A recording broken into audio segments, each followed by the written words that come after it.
ილია დარჩიაშვილი, რომელიც ირაკლი ღარიბაშვილის მთავრობაში საგარეო საქმეთა მინისტრის თანამდებობას იკავებდა, დიდი ბრიტანეთისა და ჩრდილოეთ ირლანდიის გაერთიანებულ სამეფოში ელჩად დაინიშნა. ოფიციალურ ინფორმაციას საგარეო უწყებამ გუშინ გაავრცელა, დარჩიაშვილი ლონდონში მუშაობას თბილისსა და ლონდონს შორის დაძაბული ურთიერთობის ფონზე იწყებს, რაც ბრიტანეთის მიერ ქართული ოცნების ზოგიერთი წარმომადგენლისა და მედია საშუალებების მიმართ დაწესებულ სანქციებში გამოიხატება. მიუხედავად კრიზისისა, მმართველ გუნდში დარჩიაშვილის კანდიდატურას ოპტიმიზმით უყურებენ. ქართული ოცნების დეპუტატი თენგი შარმანაშვილი ამბობს, რომ დარჩიაშვილის გამოცდილება ქართულ-ბრიტანულ ურთიერთობებს გამოადგება იმ ფონზე, როდესაც მისი თქმით, ამ თვალსაზრისით ვითარება არასახარბიელოდ გამოიყურება.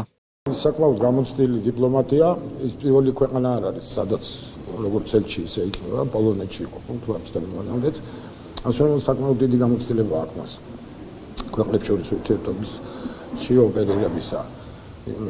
მინისტრობის დროსაც დარწმუნებული ვარ, უზარმაზარი გამოცდილება შეიძინა და ეს ყველაფერი უნდა გამოადგეს ქართულ-ბრიტანული ურთიერთობების გარკვევას და კიდევ უფრო წინ წაწევას, მიუხედავად იმისა, რომ ეხლა სახარბიელოდ არ გამოიყურება. არ არის ეს ღარიბაშვილის კადრი. ღარიბაშვილის დროს კი იყო ის მინისტრი, მაგრამ მან ხანგრძლივი გზა გავლო დიპლომატიურ სამსახურში და სხვა სამსახურებშიც.